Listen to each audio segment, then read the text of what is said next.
Let's simulate preparing a part for cutting, selected from the parametric parts library in CutExpert, consisting of both aluminum and insulation material. First, we create a new job.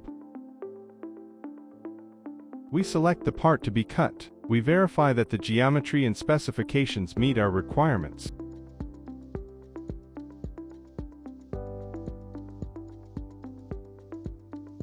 Next, from the drop-down menu, we select the appropriate cutting cycle, either metal only or metal plus insulation. In this example, we'll demonstrate how the job queue is managed when choosing between single material cutting and multi-material cutting. If we select the metal only option, only the metal parts will appear in the cutting queue.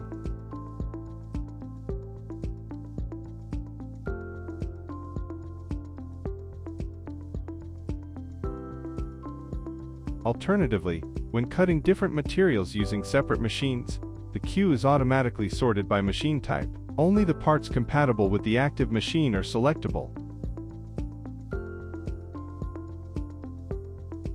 I complete the nesting for the sheet metal material and start the cutting process with the laser. After completing the nesting process and sending the compatible parts to cutting, for example, to the laser machine, we proceed to cut the other material. From the nesting menu, we select the machine assigned to the second material, in this case, insulation. We reopen the job. At this stage, the insulation parts are available for optimization and cutting, while the metal parts remain locked and cannot be modified. We finalize the cutting process for all materials,